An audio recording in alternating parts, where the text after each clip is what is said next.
drip tank. One evening, Percy was bringing empty stone trucks from the harbour. He was tired of his quarrel with Thomas and wanted to be friends again. He had had a good day and was feeling extra pleased with himself.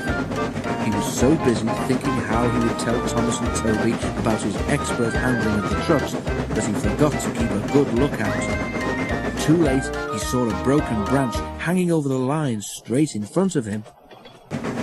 "Ooh, he groaned. He tried to stop, but his brakes wouldn't hold him. "Ouch!" he exclaimed a moment later. The branch hit his smoke box, broke away and crashed to the ground. Percy was more startled than hurt, but his front was still sore when they reached the shed. "It's your own fault," said Thomas unsympathetically. "You should keep a better lookout. I've no patience with you." "Pooh," retorted Percy huffily. He forgot his good resolution and talked to Toby for the rest of the evening. Percy didn't speak to Thomas the next day either. "I say, Toby," he said in the shed that evening, "what's a drip, do you know?" Toby pondered. "It's when rain comes through a hole in your cab and fireman hasn't got time to mend it," he decided at last. "That's silly," objected Percy. "I heard a boy on the platform call his friend one this afternoon. I'm sure he couldn't have come through a hole in my cab," he added earnestly. Thomas was tired of being ignored. "That's different," he interrupted loftily.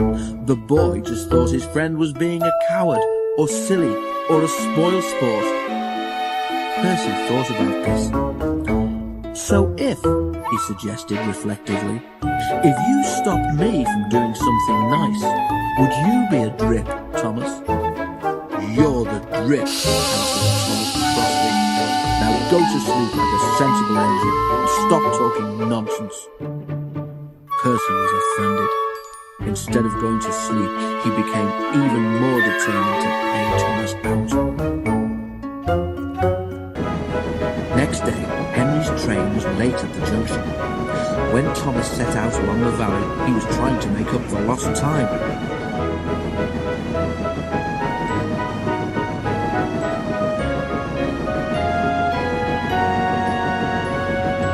Suddenly, there was a loud bang, and something hard hit the bottom of his left-hand water tank. "Ouch!" exclaimed Thomas and stopped. As he did so, he felt water splashing cold against his wheels. "One of your side rods has broken," said his driver. "It's swung up and punctured your tank. We'll have to get help." At Farquhar, Percy was shunting. The station master came up. "Leave those trucks, please, Percy," he said. "Thomas has got a hole in his water tank. There's water dripping everywhere, and he can't get home on his own." Percy was still cross with Thomas. "I won't go," he said. "Thomas called me a drip. Let him jolly well stay there and drip himself." "But what about Annie and Clarabelle and the passengers?" reminded Percy's driver. "Do they deserve to stay out all night too?" Percy was sorry at once. "I forgot them," he said. "We must rescue them in case they turn into drips too." He hurried away.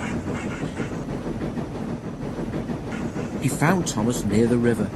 Everyone was glad to see him, and the passengers thanked him for coming.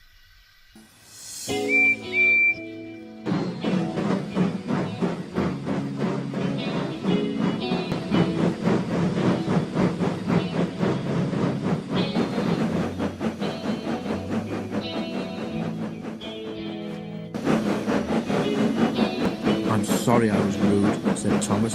"That tank of mine turned me into a bigger drip than we expected, didn't it? Can we be friends again, please?" Percy was delighted to.